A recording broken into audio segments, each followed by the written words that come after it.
Before we begin, since this is a BBC-owned property, I feel the need to point out that the news arm of the BBC has a continuing issue with transphobic leanings in its news coverage. You can find in a pinned comment below various videos from both myself and other YouTubers covering this issue. And while I understand that the Doctor Who creative team is not responsible for this, I will continue to point this out for as long as it remains a consistent issue. Thank you.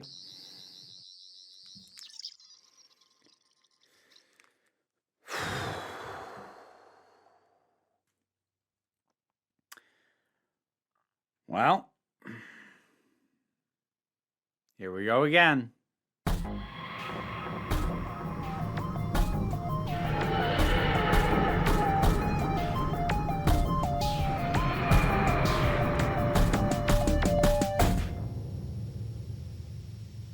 The Timeless Children. Oh boy. Here's the funny thing. My memory of this was that its wrap-up for its primary story wasn't that bad. It was actually kind of okay. But all the stuff that went on with the Doctor and the Matrix and the reveal was bad. The rest of it isn't really okay. There's stuff there that could have worked. I think what might have happened first time I watched it was that all my focus of everything wrong with it just funneled into the Timeless Child concept. And I just kind of gave most of the rest of it a pass. And it's not great. Again, it's not... All right. I personally am of the opinion that the Timeless Child is a garbage idea that should just never have been done. I'll go into a little bit of why. Some of this is reiterative of stuff I've done before, but I'll try and give you the short version of my issues because they're not necessarily the same as everybody else's. But before I do that, even if we take that and set it aside, I don't think the rest of the narrative was necessarily something you just throw out and don't bother using. You know, dealing with a shot, wrapping up the conflict with the Cybermen, even to a certain extent, maybe even the stuff on Gallifrey minus the Matrix stuff could have been made to work. It doesn't, because a lot of it just doesn't get a proper payoff. It gets ignored or it gets rushed through. Like the Master randomly deciding, oh, I'll just kill a Shad. Because if a Shad's around, well, he's something you have to deal with. He's a storyline you have to properly resolve. But if you just have the Master kill him, oh, we don't have to deal with that anymore. Great. But okay, conceptually, here's my problem with the Timeless Child. I hate the idea of the Doctor being that important. I've talked in multiple videos elsewhere that my preferred version of the Doctor is, as the 12th Doctor himself put it, an idiot with a box and a screwdriver, passing through, helping out, learning.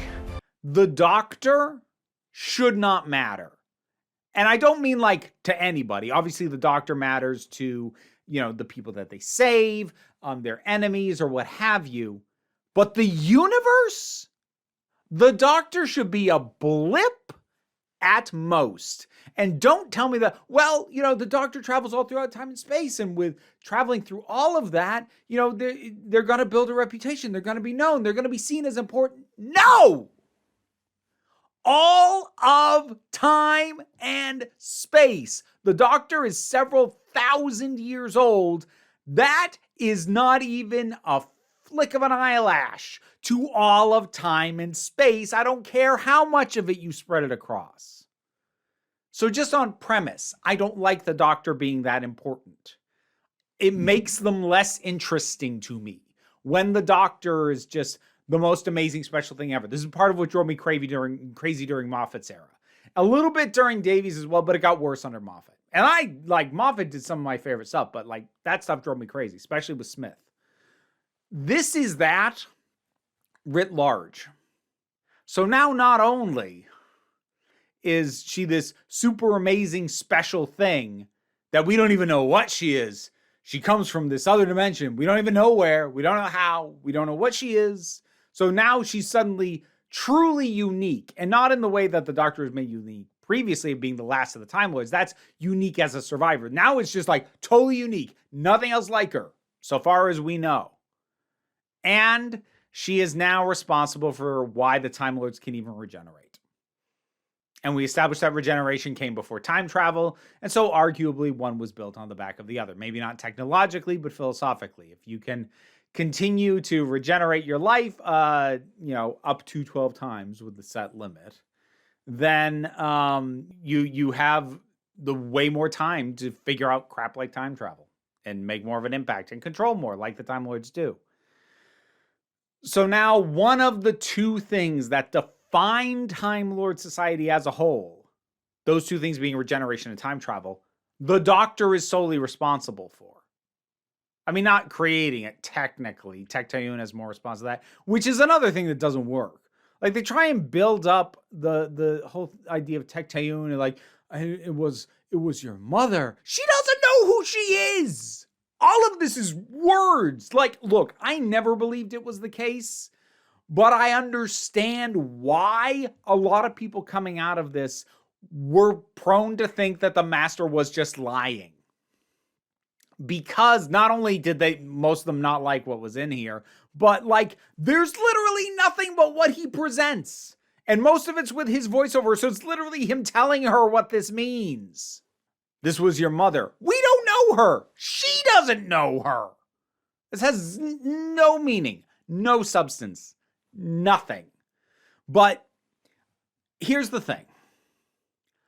It was badly handled. And again, kind of like some of the stuff I brought up last episode of just failing to even give us throwaway lines to acknowledge that you understand that something doesn't make sense, but just to acknowledge that in a, okay, but yeah, we're not dealing with that right now sort of way. I don't have a inherent, this can never work notion to the idea that the Doctor had other incarnations before Hartnell. I don't like it, and I think it's deeply unnecessary on basically every level of storytelling. But that's not what I hate. What I hate is that the Doctor is now effectively the most important being in the universe. I hate that. The Timeless Child concept, in and of itself, like the Time Lords stealing this ability and grafting it onto themselves, I buy that. I buy that. If it was literally anyone other than the Doctor, I, for one, would not care nearly as much. Again, I probably still wouldn't like it. It's executed badly. And even coming back to the pre-Hartnell regeneration things, which at this point, everything we have indicates that the fugitive Doctor, Joe Martin, is pre-Hartnell. And like, memory got wiped. But like, if she's pre-Hartnell, why the hell does the TARDIS look like a police box? The reason it's a police box is because the Hartnell Doctor, who we know as the first Doctor, landed in the 60s in London and it got stuck. Why would any incarnation prior to that have it? And like, I don't actually care about the answer that much. But again, the fact that there wasn't even a conciliatory line acknowledging that, that doesn't, at least if Whittaker's Doctor had been like, wait a minute, why is your thing a police box? Even if we didn't get an answer, at least acknowledging that like, this doesn't make sense. So to acknowledge from the writer to the audience that, yes, I know, but that's not what we're going to spend time on. That at least would have meant that it wasn't a mistake. But you didn't. And so it all looks like it's a mistake. It looks sloppy instead of just picking and choosing what you're going to cover. It makes it look like you threw in the police box for the iconography and didn't stop and think for about 2 seconds what that meant. And then you just didn't even bother to cover the fact that it could have possibly meant anything at all. The thoughtlessness with which this concept is applied, and it's a concept I don't love, and I especially don't love the detail that it's the Doctor. But even if I could roll with that, it is applied so carelessly and sloppily. We literally have the Master take the Doctor, shove her into an exposition machine where she does not participate in the friggin' plot for most of the thing, to just get exposition dumped on her. This is the clunkiest way to deliver this kind of thing, is to literally remove somebody from the plot so they can get the exposition. And by association, the audience can get it too. This is so poorly handled. I don't think it was a good idea at all. But it's also a bad idea poorly executed. Because sometimes you get something that's a bad idea, but you know what? They did it about as well as it was going to be done. I'm struggling to think of an example off the top of my head, but actually, you know what? Is a weird one to go with, but I'll go with it. Zack Snyder cut of Justice League. I'm sick of dark, dour, super serious, mythological kind of approach to superheroes. Just Zack Snyder's approach to superheroes. I didn't like it really at any point. But after I watched that movie, I basically went, okay, I would still kind of make an argument that this doesn't really need to exist.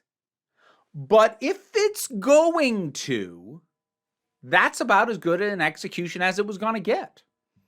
So if you're not like me and you do think it's something that is worth having around, then, you're probably quite happy. But even me who's, like, I don't know if we need this, will still acknowledge it's a well done version of that.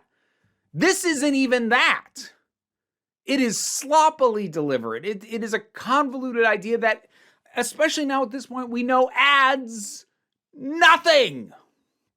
Not only nothing to the Doctor in terms of, her characterization moving forward, we don't even build on this narratively within this run. And I've said it before, I'll say it again. I do not want Davies, I don't want RTD to touch this. I don't want him to try and fix it. I don't want him to retcon it. Ignore it and move on. Treat it the way that we have treated the Doctor being confirmed as half human in the Doctor Who TV movie. Pretend it never happened. Don't give it oxygen. And yes, I know that conceptually, this idea of making the Doctor super important to the origins of Doctor Who is not even an idea unique to Chibnall. There was the so-called Cartmel master plan for back in the 80s, where it was going to be revealed that the Doctor, specifically going with the 7th Doctor, but just the Doctor in general, was far older than he had ever let on, and was actually one of the people who first helped the Time Lords create time travel in the first place. And it was a stupid idea then. We dodged a bullet that never got around to happening. Apparently, it was just a very slow-moving bullet because a variation of it, at least in terms of thematically and at the core of what it's doing, of just making the Doctor super important to the Time Lords, we still got hit with it. So, and the fact that this has to fit into this episode, it takes the legs out from under the rest of this thing. The Cybermen barely get a proper look in because we're dealing with all this other stuff. So the Cybermen are just kind of there. They could have been replaced with literally anything to just be the generic threat that's there. Ashad, as I mentioned, is casually discarded. Great, intriguing villain with a terrific presence. Well, we got to kill him because we're not going to sink the time into wrapping up any satisfactory payoff to his story. Just have the Master kill him. It'll be fine. And then, the Master. Okay. Dewan's performance is fine. It's good even. And I've said before I like his Master, and I do. But again, the lack of even conciliatory lines to even hint that answers exist and that you just aren't dealing with them. For things like, how did he destroy all of Gallifrey? How? This is an entire society of people like him. He's not superpowered in the realm of Time Lords. He's more ruthless, but you can't just say he destroyed the entire civilization of the planet and expect us to swallow it. Freaking how? And again, if you don't have the time to sink into how he actually did it, I don't need a beat for beat. Just acknowledge that he shouldn't have been able to do it somewhere so that I know you didn't just decide to not cover it. That it didn't just slip your mind. That it's not another freaking mistake. Although actually, coming back to the destruction of Gallifrey. Actually, a couple things. First of all, you know what I completely forgotten about that I realized this time? So at the end of Ascension of the Cybermen, the whole idea of the boundary that crosses over to where Gallifrey is, Kor Sharmus, the old guy, he'd been sending humans there to escape the Cybermen. Those humans are never brought up. They're never seen. They're presumably dead. But even when Kor Sharmus himself comes over, he never asks, what happened to the people I sent here? Okay, so something that I didn't realize when I recorded this, but I've noticed since. In Ascension of the Cybermen, when we first see Gallifrey on the other side of the barrier, Kor Sharmus does say, I've never seen it look like that before. Meaning that where he's been sending them was not specifically Gallifrey, because he's looking at that and it's something that it hasn't been before. But that does still beg the question, where the hell was he sending everybody? And why is nobody asking that question? Why doesn't he seem to care that he doesn't know where they went? Even a token acknowledgement, I just hope that where I sent people is better than here, would have been enough. Anyways, we're going to jump ahead because I kind of lingered on this point a little, and like I said, it's not entirely accurate, but the fact that people were not brought up, that's still a problem for me. And then, what was one of the driving issues for having Gallifrey be saved? And this is true of both the meta-narrative and internally within the show. It was the children. Because conceptually, when we think about Gallifrey, we think about the Time Lords, the Citadel, the big shoulder things, the silly hats. We think of the grown-ups, and most of them are bureaucratic scum. But there were children here. That was acknowledged in Day of the Doctor. The fact that the Doctor could not bring himself to let children burn was why Day of the Doctor went the way it did. So what this episode does is basically say, oh, the problem wasn't that kids were killed. The problem was that it was the Doctor's decision to do it. And yes, while that makes it worse, and that was a decent enough reason to undo it, that's not the only reason it wasn't okay. This show has now established firmly, concretely, children on Gallifrey, and the Master killed them. We know he did. He killed everyone. That's the entire point of what he has done.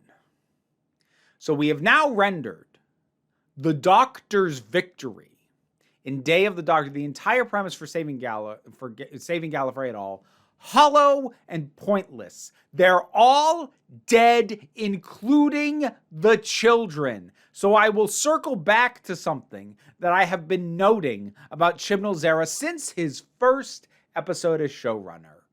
This era is cruel. It is cruel and it is heartless.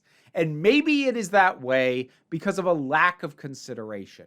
But that doesn't make it better for me. You don't get points for going, oh, well, we didn't think about all the children we narratively slaughtered. That just means you are an uncaring jackass as opposed to a completely heartless one.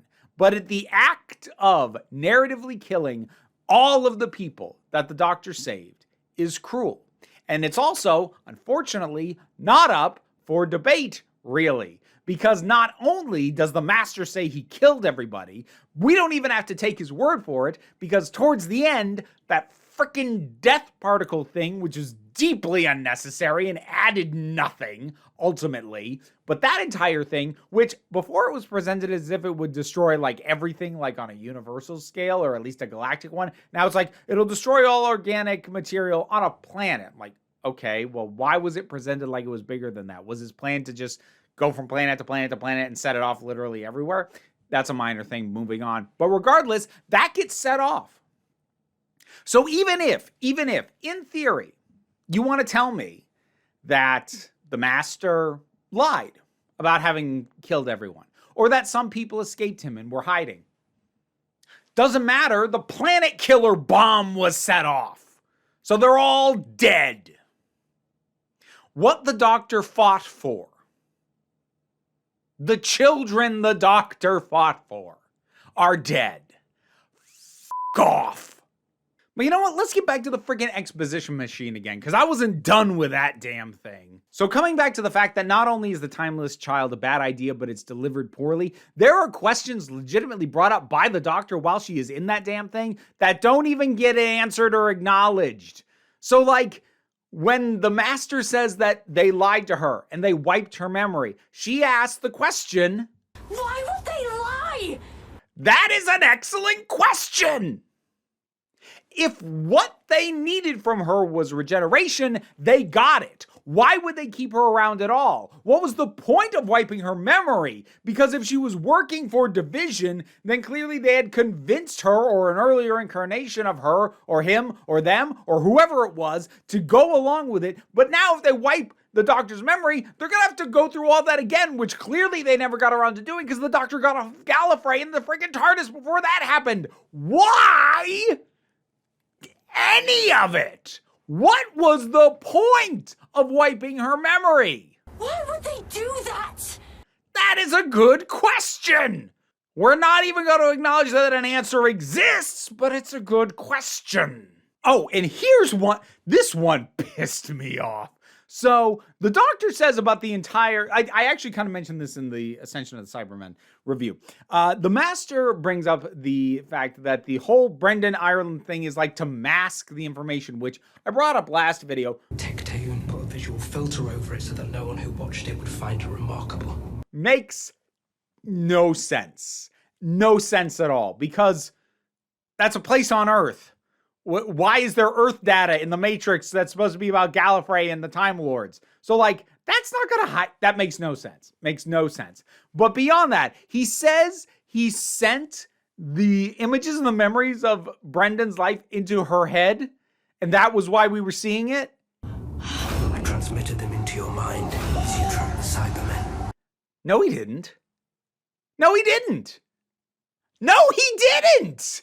And if he did, then you screwed it up, because nothing that went on in Ascension of the Cybermen indicated at any point that the doctor was seeing, experiencing, or remembering any of this. This is part of what I brought up last time about how bad the flow into those scenes were. It just goes in and out of them. They're just in there willy-nilly, but it's never, ever framed like the doctor going, and then like cutting in like it's something that she's remembering. She never acknowledges that she's having this thing. She never like shakes her head clear or any of it. There is nothing about the framing and the way that any of that stuff last episode was presented that made it look like she was also seeing it. So no! I transmitted them into your mind as you tracked the Cybermen. No, you didn't!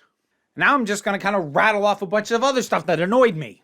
The Cyberium's a dumb concept. It's just a dumb concept. It's this idea that it's the single repository of all Cybermen knowledge. Why would they do that? If they're so machine-minded, they would have redundancies. They wouldn't have it in just one place. That's stupid. That's tactically inane. When the fam goes through the boundary and shows up on Gallifrey, Yaz goes, This is Gallifrey. how do you know that? Has the doctor even said the word Gallifrey to you people? She hasn't shown it to you. How do you know that? When the doctor has her plan to how to take out the cyber time lords, which I'm not going to list on the things of terrible ideas. Like, what the one thing that's stupid about that is these were rough, banged up Cybermen, and these cyber lords or time Cybermen or whatever, they look all pristine. And I found myself thinking, how the hell long was the doctor in that Matrix thing? Because it seems like the master should not have had enough time to get these things all set up. But like, that detail aside, again, another thing that could have been covered by a throwaway line and they just didn't. Other than that, I don't have a massive problem with that concept. Is it silly? Yes, but it's on an acceptable scale as far as I'm concerned. But when the doctor has her plan to, lure in the master and these things and blow them all up, well, she says to him, You and me. Matrix chamber. No one else. One last time. Fine. Why does he agree to that? Well, I know why. Because so the plot can happen. But I mean, like, why? Coming back to the Siberian real quick, it feels like it's a little bit of a rehash of the Cyber Controller from Nightmare in Silver. It actually kind of makes me wish that that's what it was instead. Out of nowhere, Coach Sharmus is like, I sent the Siberian back in time, but not far enough back. So he's the reason it showed up in the era when it did, the Haunting of Villa Diodati. But like, what is this at? I guess they're trying to make him important right before he blows himself up. At the very end, the Jadoon show up in the TARDIS. How? Look, there are some species, there are some races that could get into the TARDIS. The Jadoon? No. And okay, so another thing I want to cover real quick, because I remember it showing up in the comments a lot last time. Some people have tried to claim to me that the reason to do the Timeless Child thing is to remove the regeneration limit. That is deeply unnecessary. And if it's why Chibnall did it, then that was stupid. Because that was already covered when we did the Time of the Doctor, and the Doctor got a whole new regeneration cycle. We didn't even know the cap on that. Rassilon himself said he didn't know how many regenerations they gave him. We could have gone forever already. And I also know some people will make the claim that it gives some mystery back to the Doctor, but it doesn't. It honestly doesn't. It gives us more answers about her because the mystery that it implants of where did she really come from is meaningless because she doesn't know. The extent to which the Doctors remain mysterious is because we didn't know things about them. We didn't know things that they had done and been through. And now it's, we don't know things that they also don't know. That's freaking pointless. That's not mystery. That's packing peanuts. I don't even know what that is. Okay. Let me take a second here. There are a handful of things that I genuinely do like. And a lot of them actually kind of centering around little moments that I caught with Dewan's master. So like one of the things that has kind of irked me because I didn't remember, and it is actually covered, it's one of the few things actually covered in this damn thing, was why the Doctor having the secret history that, again, she doesn't know about and isn't responsible for, made him so angry that he destroyed the planet. I couldn't remember what the answer was, and so once it was reestablished at the start of the series that he did destroy it, I found myself going, what about this pissed him off so much? Well, it actually does factor back into that aspect of this particular master that I've noted and think works well in Dewan's hand, which is self-loathing. A little piece of you is in me. All I am is somehow because of you, and believe me when I say I cannot bear that. This master, but not every incarnation of master, but this incarnation of the master, yeah, I could actually see that setting him off. I mean, he already hates himself, but now he has someone else to blame for part of why he hates himself. He has a tangible thing. He's like, well, not all of this is me. Part of this is her. And the reason it's her is because of the Time Lords. I can punish them. It tracks. I do think it actually tracks for him. And there's other interesting little moments of that self-loathing. For instance, when he kills Ashad, the death particle is literally inside Ashad. And the master almost seems kind of disappointed that the death particle doesn't get set off. All this would be over. I would have been okay with that. And again, just giving you those glimpses of self-loathing. Or towards the end, when the Doctor has the death particle and is threatening to set it off, the master is egging her on to do it. But the instant Coach Sharmus shows up and he says he's going to be the one to set off, don't you dare. The master does have self-loathing and maybe even a little bit of a death wish, but not at just anybody's hands. The Doctor, especially knowing the Doctor would have died too, do it. Do it. Somebody else? No, absolutely not. I like that. That's an interesting dynamic for him to have, this internal conflict, and I think he does it really well. However, coming back to Coach Sharma setting off the death particle, just to point out another little bit of the moral failings of this thing. So the whole thing with the Doctor setting up the death particle and threatening to set it off, and it would wipe out the Master, all of the cyber entities on the planet, including these revised Time Lord enhanced ones, and the Doctor herself. And it is framed very much as a parallel or an echo even of the scene from Parting of the Ways, where the Doctor has this whole Delta Wave thing set up, and he could destroy the Daleks, but it would also destroy half the life on planet Earth. When it comes down to it, he won't do it. He won't do it because it's wrong. And he's given the option, coward or killer. Coward. Any day. This Doctor seemingly also can't do it. Presumably because it's wrong. Like, that has to be it. Because there's no innocent people at stake the way that there were for Eccleston. So it has to be that she can't do it because it's wrong. But then the framing of the episode is, oh, it's only wrong for her to do it because we're going to give it to this old guy instead. It's totally okay if he does it. Why? And again, you can actually make that work in some way as long as you acknowledge that that's what you're doing, but it doesn't. It seems to understand that it wouldn't be okay for the Doctor to set off this thing of mass destruction, but it doesn't have enough of a moral compass to realize that means that nobody should be doing it in a way that makes it seem like a win and a triumph. But it does it anyway. I think that was everything I had. You know what? When this first aired, I think I actually said it wasn't as bad as Hellbent. I think maybe part of that was I had seen rumors of what this was doing, and while I didn't like it at all, I think knowing at least the possibility of what was coming might have softened the blow initially. But on balance, no, it's not better than Hellbent. Hellbent is at least so baffling that it's kind of fascinating to try and understand. Like, it's a mess. It's a disaster. And I do hate it.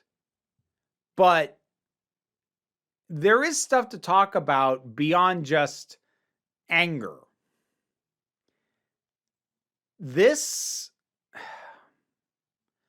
What little is good here is incidental to what most of the episode is. The core conflict with the Cybermen is disregarded, treated as secondary to an info dump that is badly handled, and it's an info dump for a bad concept. At least to me. If you find the concept interesting, that's great. I cannot stand it. And it's not even because, oh, it's disrespecting to the legacy. Oh, they want to make her the ultimate Mary Sue. Like, it's not any of that. I hate it because it's pointless. And it makes the Doctor important, which just bores me. So, yeah, I do think it's worse than Hellbent. Not by a massive margin, at least, again, by my standards. I know there are some Hellbent defenders as well out there. We've had our clashes. But while I can find bits and pieces of things that I like in here, there are scant moments. I can find scenes, full scenes at least, in Hellbent that are good. That's more than I can say for this. So yeah. I like Series 12 overall. I definitely think it's better than Series 11. I think I like Series 12. I've told myself I like Series 12. I'm going to have to really carefully look over this stuff again. I do still think Series 12 is the best of the Chibnall era. But, boy. The Timeless Children. Have you rewatched this? What did you think about it? Whatever your thoughts are, drop something down in the comments. Let's talk about it. Patreon. So it pays the bills for my therapy, amongst other things. Any amount you can give helps with that. You get perks, early access to videos like this one, and other things besides. Patreon exclusive Discord. There's all sorts of stuff. Check it out. Also links for that and also other stuff that I do down in the description. Like, share, subscribe. Also help me out. You know, the YouTube things. I don't know why I did that. I think I fried my brain ranting about this. What I really want you to remember, though, is that you are beautiful, you're valid, and you are loved. You are the council. I'm just running the meetings. And until next time, this council is adjourned. And now my thanks to my highest supporters on Patreon. Robin Moore, Zubin Lutfullah, Tarak, the thing that goes doink in the anime, Oliver B., Melinda Walters, Emu Delkey, Leo the Boyd, Becky Sparks, Phernobulax the Poodle, Tracy Scrabbit, Angry Casperl, Tim Price, Adam R.D.L. Taylor, Shayla Gourlay, and Rosalind Bennett. Thanks for your support. And if you want to get your name in the credits, check out the rewards on the Patreon.